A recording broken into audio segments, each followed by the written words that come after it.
It's the week beginning Monday the 24th of September, and this is Business Unwrapped, brought to you by Barclays Corporate Banking.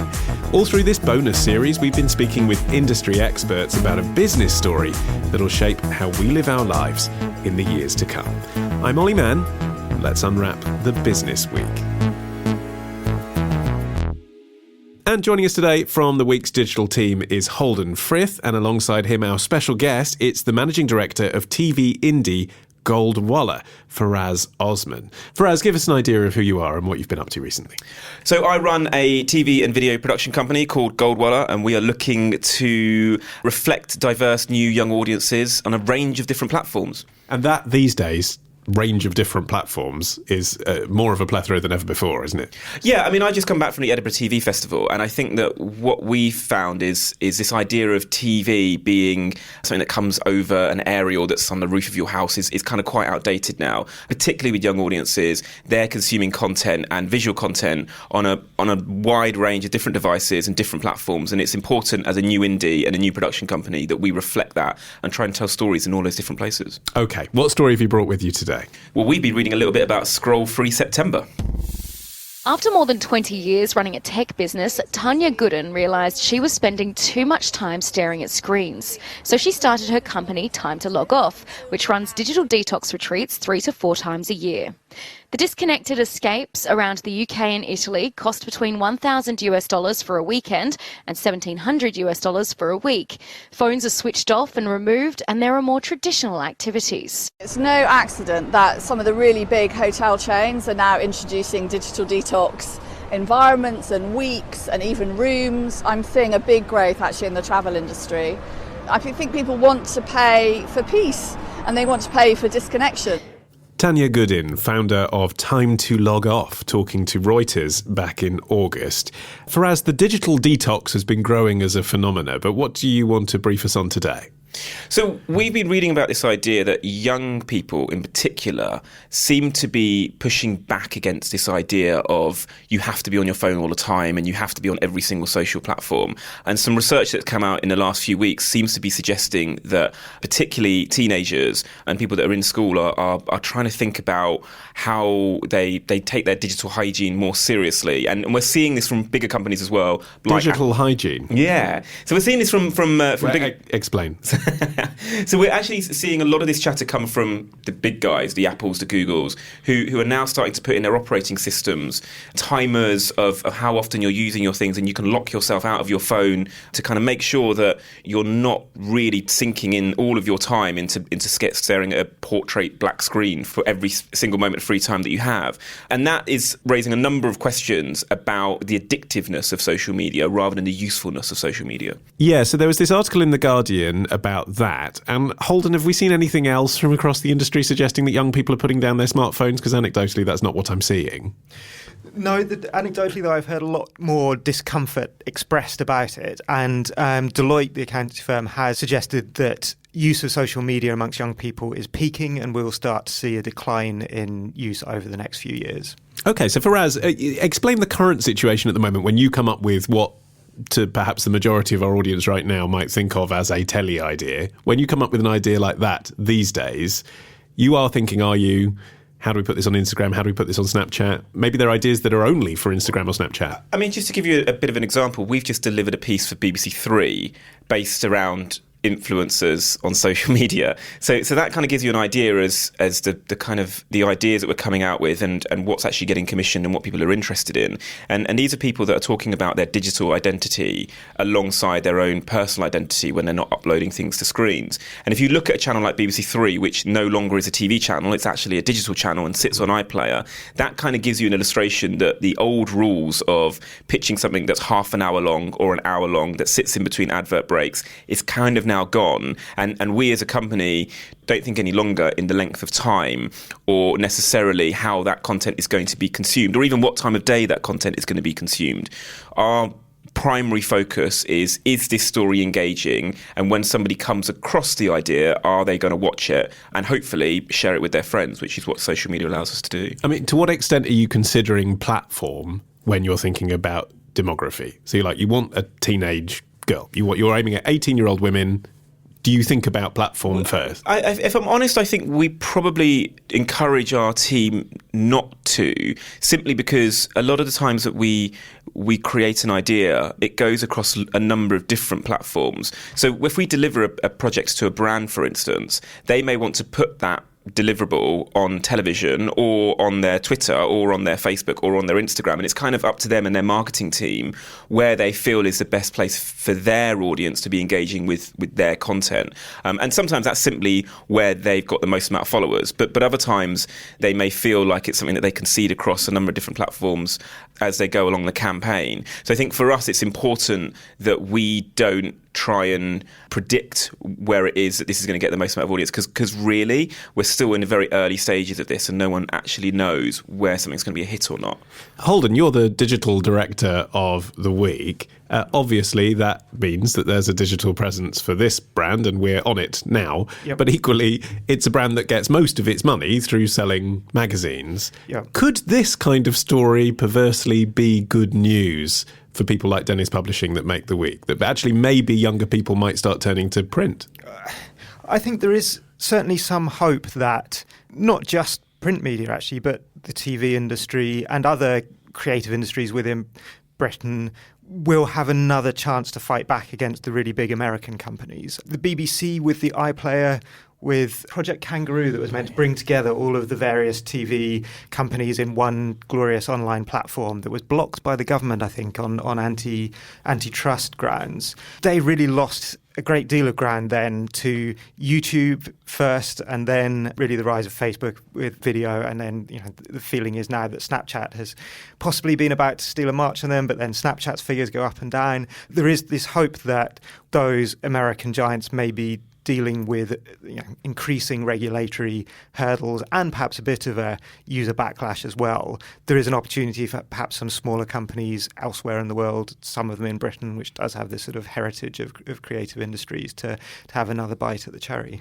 And you mentioned influencers, Faraz. So translation for anyone who hasn't got their head around that yet, that's basically mostly millennials with personalities that individual listeners or viewers relate to, talking to them sort of one-on-one. It's kind of like radio through YouTube, right? Yeah, I mean, a lot of influencers that we speak to don't like the term influencers because it suggests that they have a job. So they actually just like to say that they've got a social media account that just happens to have a lot of followers. Yeah. So in this kind of age of the skippable advert, I think a lot of brands are looking for other ways that they can engage audiences more authentically, and influencers allow us to do that. And that's kind of why we've seen a particular rise in their power and what it is that they can do.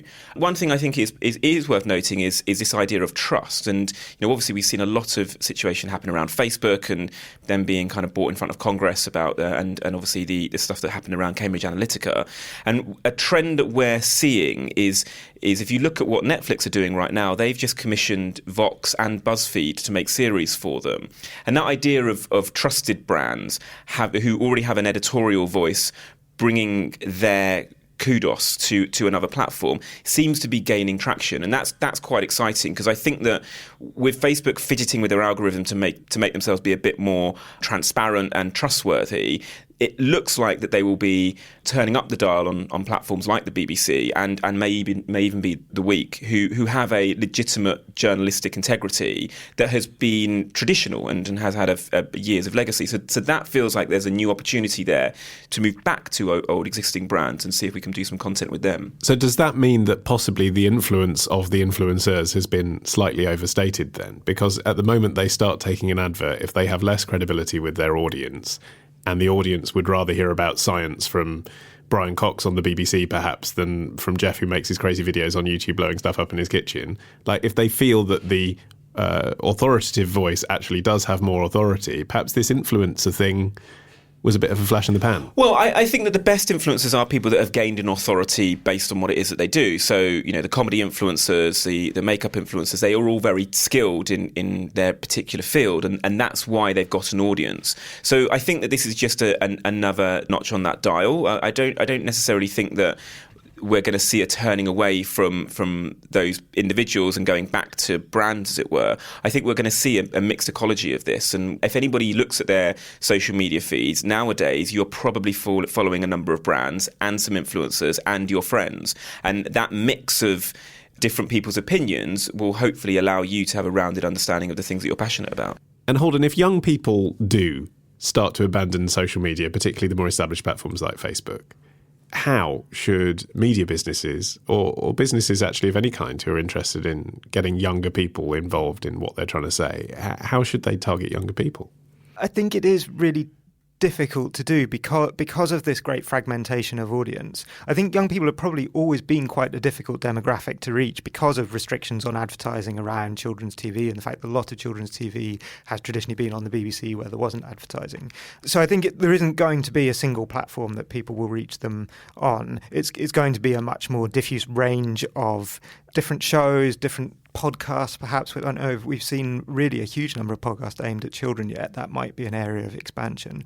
But I think we're also going to see a much more diverse landscape of business models per se. Until recently, it was advertising was probably the biggest supporter of the media industry. Now we have a mixture of advertising, sponsorship, subscriptions seem to be much more on the rise, and of course we have public funding in the form of the BBC and support for the arts.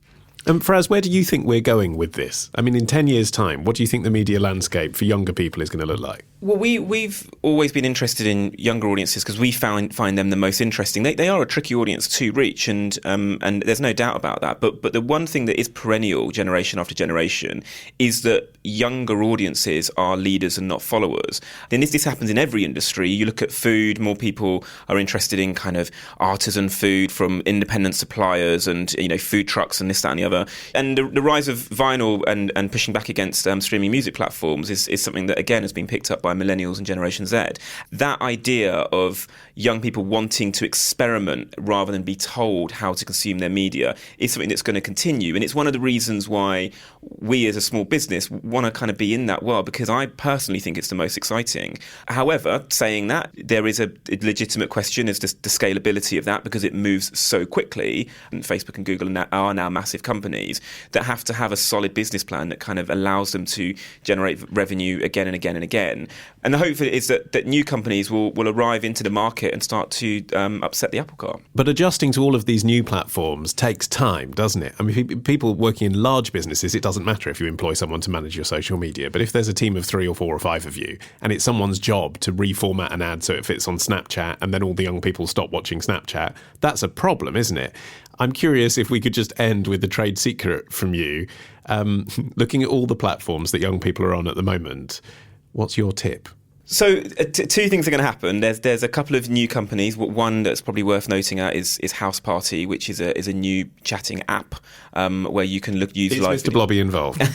No, he's not. No, and Noel's not there either. But it's basically a live video app where you can literally drop in and out of rooms, and the camera's like always on. You're not making a phone call and you don't press receive. You literally just walk into a room like you would at House Party and join a conversation.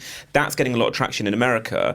What is worth noting though is Facebook in particular, when it comes to social media platforms, are excellent at spotting trends. I guess it's the nature of their business. And, they're trialing a similar sort of service. And it's worth noting that Facebook owns Instagram and WhatsApp, and they will probably be looking for the next big thing that they can find this new demographic moving to. One thing that I think is useful, and naturally I would say this is a new small business, is our opportunity to speak to those audiences authentically and react quite quickly to the changing in trends is what I hope that companies like mine will grow through. And I do think that there is an opportunity for new businesses out there to attempt to speak to those audiences and do their research in that world, because frankly, once you get to a particular size, you cannot move quickly enough. And that allows a bunch of startups to really fill that void.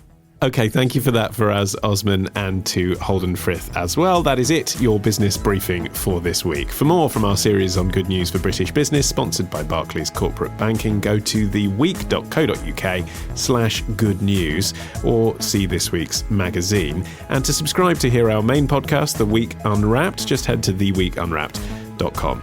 I've been Olly Mann. The music is by Tom Morby, our producer, Matt Hill at Rethink Audio. Until next time, bye-bye.